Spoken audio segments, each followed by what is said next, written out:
Gracias por continuar con nosotros acá en Soluciones el día de hoy, hablando sobre la situación del transporte público y privado en nuestro país. Les repetimos, nos acompaña en este momento en el set el señor Eduardo Páez. Él es ingeniero civil, en este caso secretario general de la Asociación Integral de Políticas Públicas. Llamaba mucho la atención, y lo comentábamos en el corte, la reacción de muchísimas personas a quienes tuvimos la oportunidad de encuestar. Muchos de ellos, cuando les preguntaban ¿qué opina usted acerca de las condiciones del transporte público?, respondían: está todo bien. Usted mencionaba algo que me llamó muchísimo la atención. Las personas quizás se han ido acostumbrando o mal acostumbrando a las condiciones en las que se encuentra, en las que se presta, en este caso, el servicio de transporte público en Venezuela. Sí, definitivamente hemos tenido tanto tiempo con un sistema de transporte público de mala calidad que la gente se va acostumbrando a un sistema de mala calidad. O sea, no es lo mismo que uno pueda trasladarse de una ciudad dormitorio de Caracas a su sitio de trabajo en media hora a que pase 2 horas en el transporte. ¿Por qué? Porque hay muchas más unidades de las que caben en las vías de las cuales disponemos, y la velocidad de recorrido está entre 10 y 15 kilómetros por hora.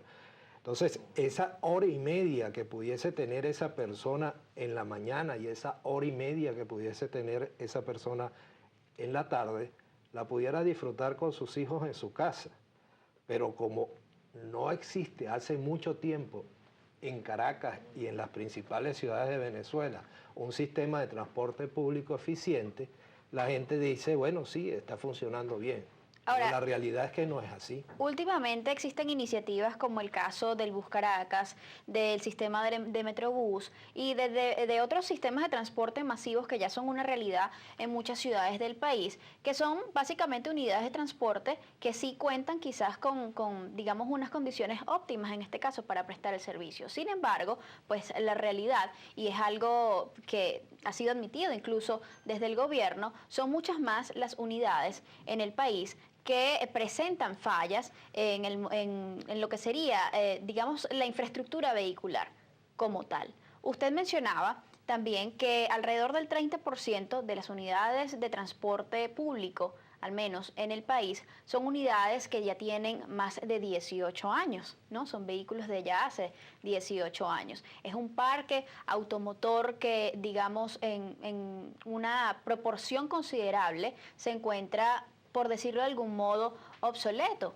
Está el tema que lo han venido denunciando muchísimos transportistas, el tema de la obtención de repuestos, que se ha venido dificultando, pues por diversos factores. Ahora, vamos a comenzar a analizar, digamos, esta problemática desde afuera. Hay un elemento fundamental que son las vías. ¿Tenemos en el país quizás vías aptas para el desarrollo de un sistema de transporte óptimo? Bueno, un poco viéndolo como global, nosotros todavía tenemos un sistema de transporte público del siglo XX, no hemos entrado al siglo XXI.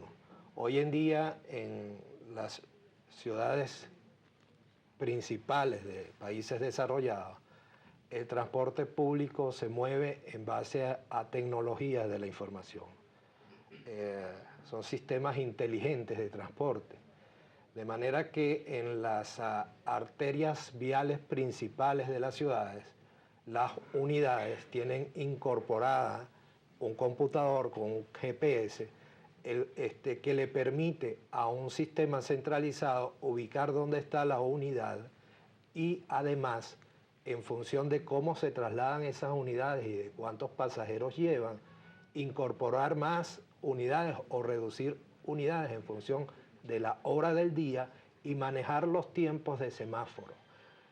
De esa manera, el computador central aprende de cómo se porta la ciudad a las diferentes horas del día, y en función de ese aprendizaje maneja los tiempos de semáforo para que la circulación sea óptima. Esto sería... Nosotros estamos totalmente disociados de esa realidad que tienen esas otras ciudades, y además en nuestras arterias viales, en vez de tener unidades de grandes dimensiones que manejan 150 pasajeros, 180 pasajeros, mono o vía articulada, tenemos minibuses que generan una serie de problemas en el sentido de que con una unidad grande se llevan el mismo número de pasajeros de 2 o 3 unidades pequeñas y que a la vez esas unidades pequeñas cada una tiene un motor de combustible que está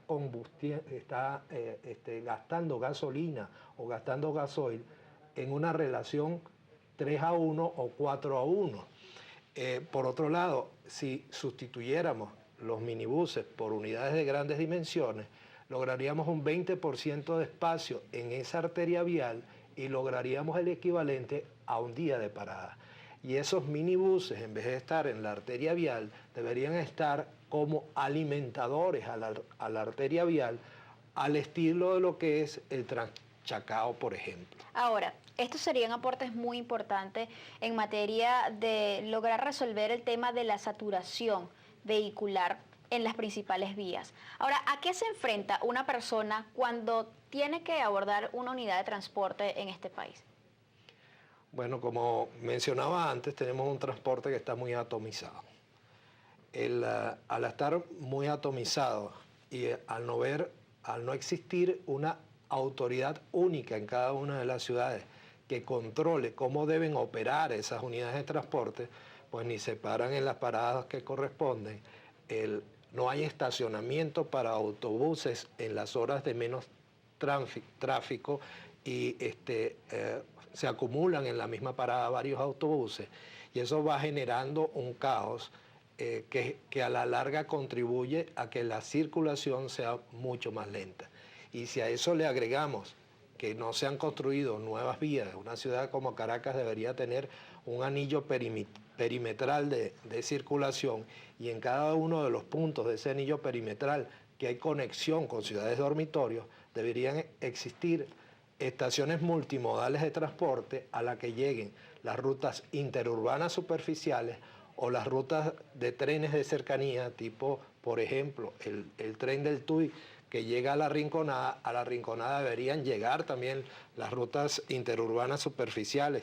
No hay un distribuidor que lo permita y desde ahí además debe existir un estacionamiento al que lleguen los vehículos particulares y puedan después tomar el sistema de transporte superficial o subterráneo de la ciudad y desde ahí trasladarse al resto de la ciudad.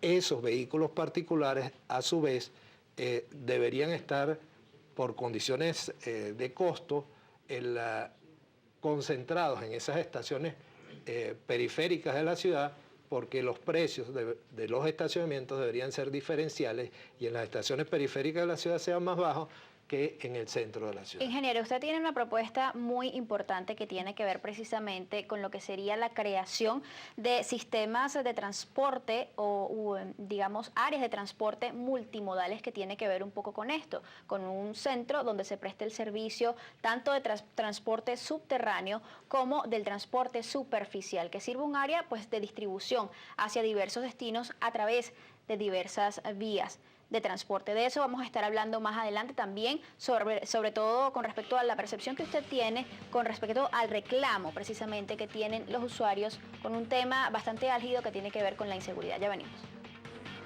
Ley de Transporte Terrestre, artículo 2. El sistema de tránsito y transporte terrestre tiene como finalidad ordenar, transformar y orientar el sector hacia su pleno desarrollo.